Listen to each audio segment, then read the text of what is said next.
beautiful day today, though. Oh, look at all the people. Holy crap. Touristy.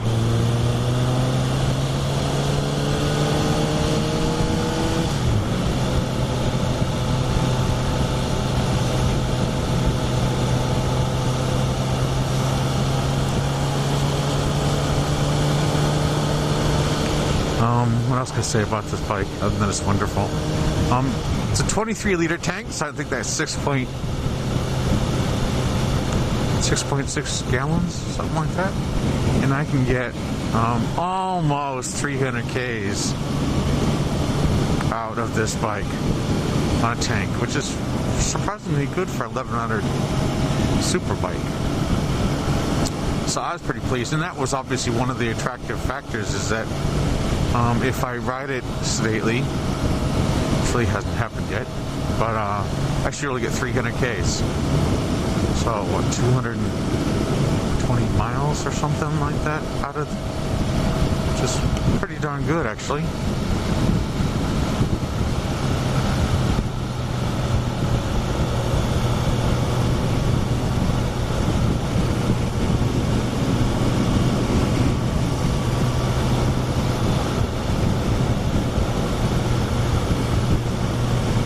So it's not a particularly scenic bit, but it's all right. Hard on you mentally, and it can be hard on you physically as well. There are lots and lots of gear changes, lots and lots of different braking, following different lines. Make sure you're setting up for the next corner. And knowing the road really helps a huge amount, because you know where to set your body and your bike beforehand. But yeah, if you rode these for all day long, you'd be tired, trust me. This GoPro really yanks the helmet.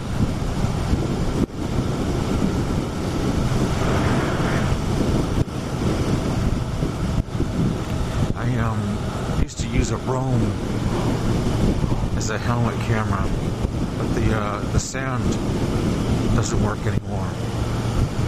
So I had to go back to sticking a big lump of GoPro in the side of my helmet, which doesn't exactly thrill me. It's my wife ahead of me. Her CBR 500R. It's a lovely bike.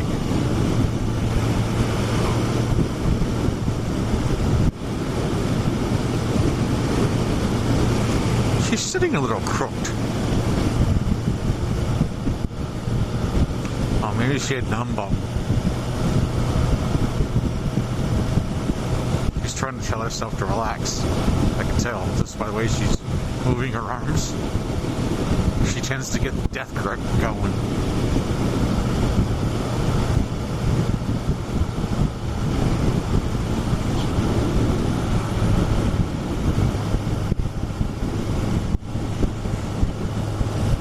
One of the things I like about this as well is that if you're going along at 100 Ks, it's still sitting at less than 3,500 revolutions per second, revolutions per minute.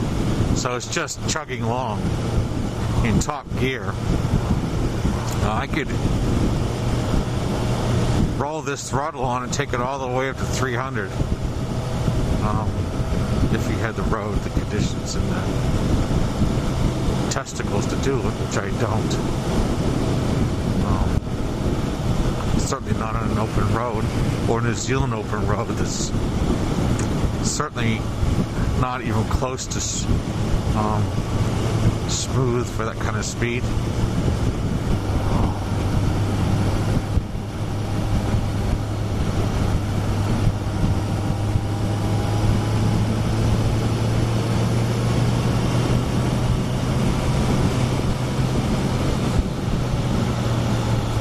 That gorge was one way to go from east to west, which is what we're doing now. It's another way. High T track. It's another way to come across. So you take a different route and it comes out over here, which is significantly more twisty. If you don't know what you're doing, it can be downright scary. So since we had some new riders, we thought that it'd be best just to take the more sedate route. My wife still doesn't have a whole lot of seat time, but she's doing very well. And then there's a couple bikes up, who's on a Duke 200 on his learners as well, so he doesn't have a whole lot of seat time. So we just thought it would be best to not push it after already have been on the bikes for 3 hours ish.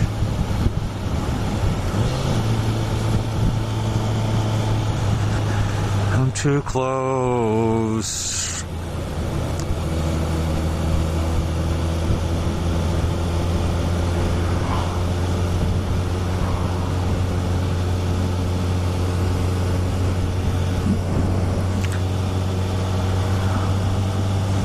Oh, I love this bit.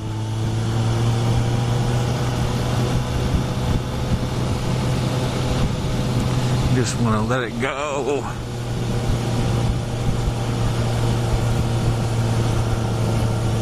But I'm tailing Charlie, so I gotta watch out for people. It's my job.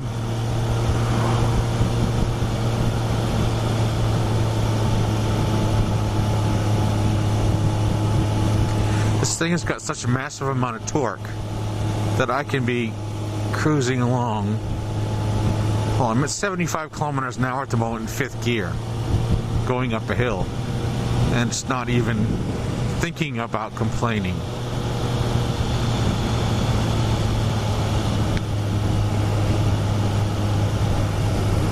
Wow, new development.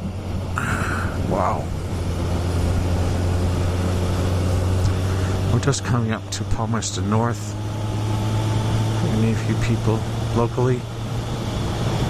I might see if I can put up a map up here somewhere, show you where we've been and where we are given times. I'm going to bypass this city, and we're just going to skirt the edge.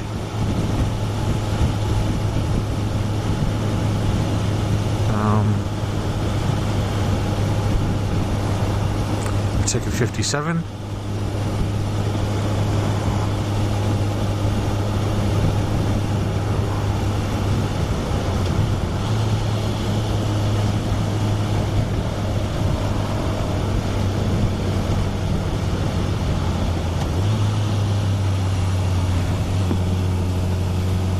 Very good. That was much better, honey.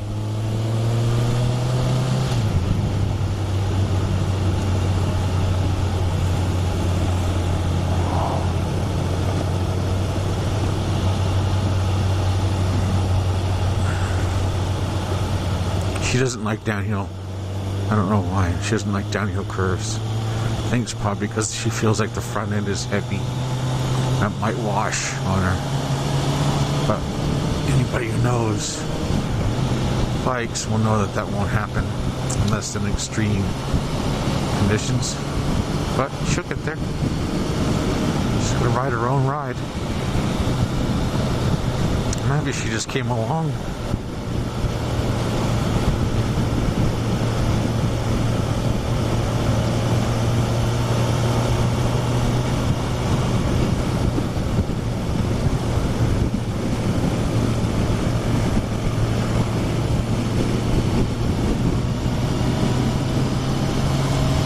I do love this bike.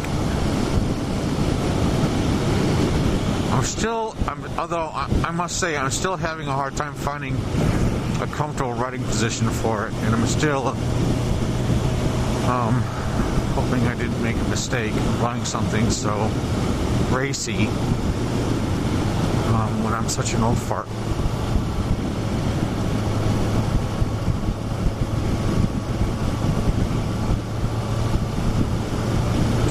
My body is such an old fart. Anyways, as it starts to complain a bit.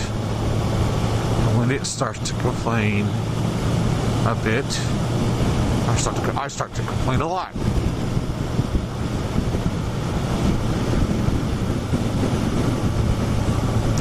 She got the we were talking on the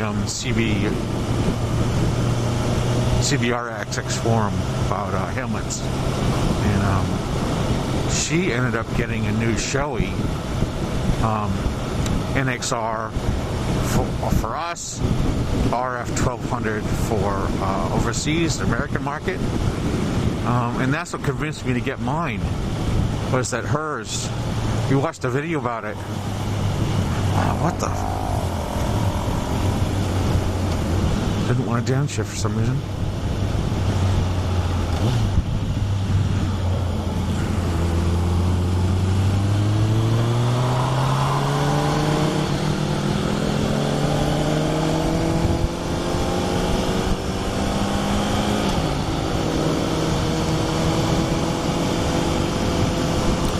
We watched a video on Revzilla, and we were just like, wow, that's amazing. And she got almost a brand spanking new RF 1200 or NXR Shoei for $400.